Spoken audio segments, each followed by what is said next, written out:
it's an honor to actually have a writer on the live stream. I think this is like the first time a writer besides Dallas has actually come on a live stream. I don't know, Tyler, have you done a live stream outside of the Chosen World?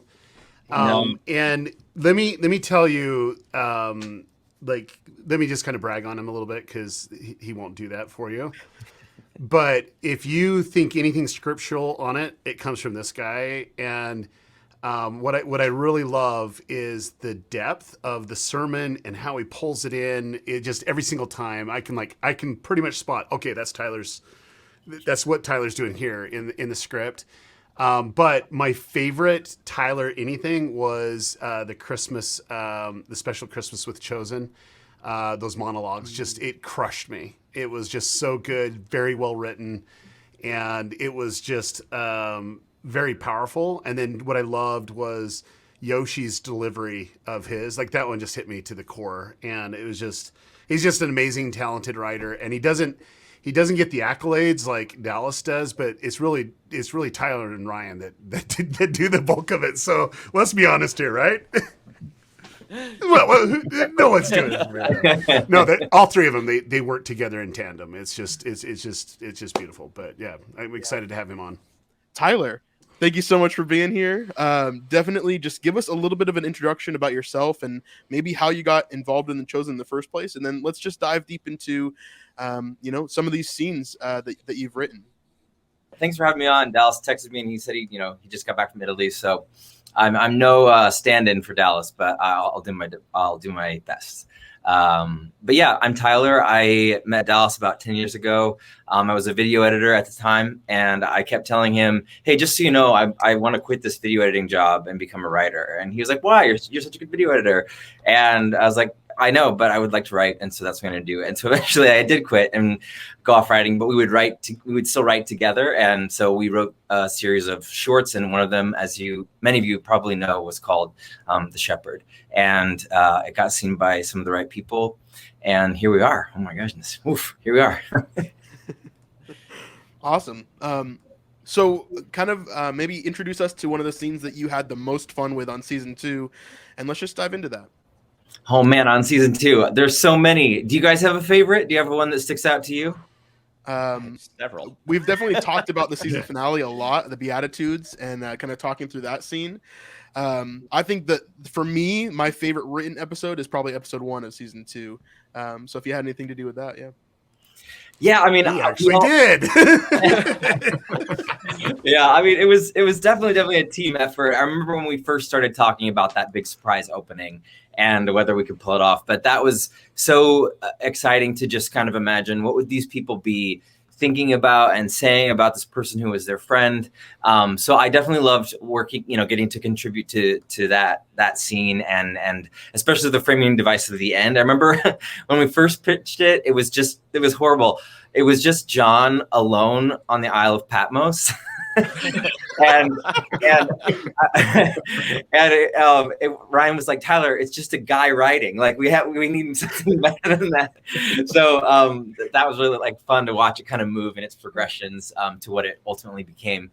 But yeah, something I really loved in season 2 actually is the opening sequence of episode 4, which is the kind of the journey that Jesse takes from childhood to adulthood. And I'm sure you guys have commented on this, but there's no dialogue. And so we loved just getting to kind of describe in this sort of Up-like way, that Pixar movie Up, how this story could be told without words for the most part. So that was like a cool challenge. And also I was sort of like writing myself into the story. My little brother, one time he and I were climbing a tree in the front yard of our family's home, and I watched him like reach for a limb that I knew was like too like small to hold his weight, and I like in slow motion like watched him reach for it and crack, and I watched his body like hit all the branches on the way down, and then he like landed on his tailbone, and he was like really injured for a long time. He's totally great now. He was like a college athlete. He's fine. But when we were kids, that happened, and so sometimes it's these things where I think when I first sent over my pitch of like how I wanted to do it, I was sort of just drawing on my own life experiences of like, I remember watching his hand reach for that branch, and I just kind of wanted to see it on the screen. So I think for anyone out there who's a writer, always, draw on your own trauma and your own experiences. I think those things can turn out working for the better. I think when my brother saw it, he was like, "What? You wrote me into the show?" That's awesome. I think one thing that I always think about writing wise is, I know Dallas has talked about it a lot, but maybe things that you are very cautious about approaching, or things that maybe you're even scared to take on, because there's a lot to this show. It's not just a show, right?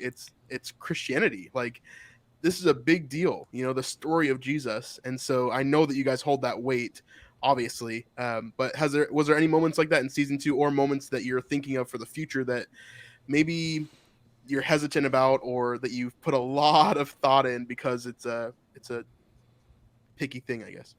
Yeah. Well, I mean, the obvious answer is anytime Jesus opens his mouth, we're all just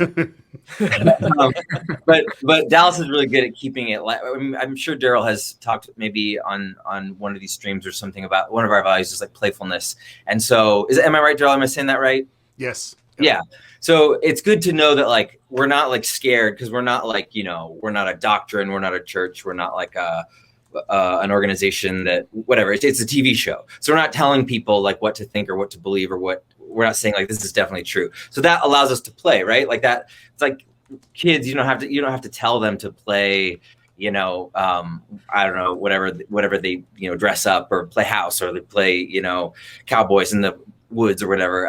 They just do it. And so when we have that feeling of playfulness, we're like, oh, we can just kind of experiment, and then somebody will catch us if we're about to fall. Like if we go way over the line, Dallas will rein it in, and then if he doesn't, one of the scholars, like our rabbi, or our scholar, like our teachers and evangelical like historians who look at the scripts, will kind of like set us straight. But yeah, it's pretty freaky anytime we're gonna take something that, for instance, in season 1, when Jesus is on the roof with Nicodemus, we kind of had to write a lot of extra stuff into that, because it's hard kind of to understand. I don't want to say difficult to understand, but you really have to peer into it, and you have to explain a lot of things. And so we were adding a lot to that whole conversation from the book of John, and that, I think I've said before, it felt a little bit like being asked to rewrite or expand upon Martin Luther King's "I Have a Dream" speech. It's like the most famous,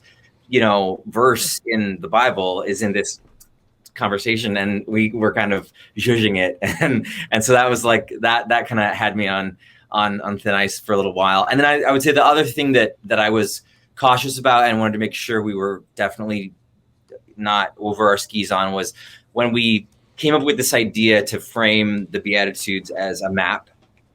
And I remember, talking to Dallas around, I was like, hey, I think it's like where people should look. And we'd heard someone say something similar to that, like at some ministry somewhere. It wasn't a direct quote, but that was like the gist of the idea. And I was like, I want to make sure it really is a map, because I don't want people coming after us saying like, well, my pastor told me that the Beatitudes aren't a map. And not that we really care that much, like, because if we did, oh my goodness, when would the comments end? So yeah, those are some examples of times when it's like, Awesome. Nostal asks you, was season 2, episode 8 planned and done first, and then you went backwards for each of the Beatitudes, or no? Yes. So when we, I think we were in, or I can't remember where we were, we were always, when we don't all live in the same place. We're always getting together in these different, so I can never remember. It was like, was this Oregon? Was that Elgin? Where were we? But I remember when we decided that like, okay, it's going to be the Beatitudes. And instead of, Jesus preaching the whole sermon at the end of that episode, we're going to have the sermon preached kind of via the preparation, him talking with Matthew, and then also that we wanted the Beatitudes to like focus on each of the characters. So then, yeah, we extrapolated those backwards and tried to see like who would this like sort of apply to. Not a direct, we didn't make like a map, like direct, this is exactly how it has to be. But yes, that was planned. We knew the ending before we put quote pen to paper, if you will, or fingers to keyboard. We knew exactly like how that episode, you always have to do that way. You can't start writing a show until I think exactly how. For instance, we're working on season 3 right now, Hey, We knew exactly. whoa. I know. Mute Daryl. What, the red flag's coming up? What are you talking about? They're like, don't do it, don't do it. But like, since we know the final frame, like we're like, how do we get the characters there? You know, it's like if I'm in Chicago and I want to get to San Diego, it's like, oh, well, how do I get there? You just have to know what your destination is. So like, as we've been working on season 3, how do we move these characters to this place where this is how they will feel? And we absolutely did that with season 2. And the Beatitudes were our device for pulling that off. Yeah, super cool. Anybody else have a question for Tyler before we move on to the controversial moments from season 2? I do. And this is a question that I really want to know. The weight. Do you lose sleep? Like, when you're really coming down to writing for The Chosen, is it something that just really keeps you up at night and there's a lot of weight on your shoulders for this? And then 2, how do you deal with it? Yeah. Well, thankfully, I feel like we're all really well supported. Like, everyone is in this together of the team, Daryl, as you yourself know. And so we're all looking out for each other and making sure, you know, we're taking care of our bodies and our souls and our minds and things like that. But I think I do feel the weight of it in the sense that more and more people are really excited about it. And this is going to sound like people pleasing or whatever, but I don't want to let them down. I don't let anybody down. And I really do want the show to be good, but I don't really lose sleep. Only when we have like a really intense problem to solve, which is like, I guess sort of almost all the time. I'm like, it's like the story of our life. Yeah, every week. But yeah, there's always like something that I will toss and turn, like, how are we going to fix that? But then you said, how do I deal with that? Yeah.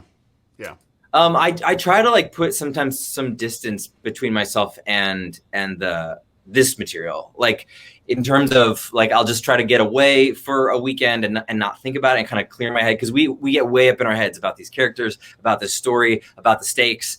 And so, yeah, I deal with it by trying to like do something that's the opposite of writing, whether that's like going for a run or just like, you know, making dinner with some friends, anything to just sort of like pull me out of the thing. Cause the longer we stay in it, the more we just spiral. And we're like, what are we going to do? How are we going to fix this problem? So yeah, thanks for that question.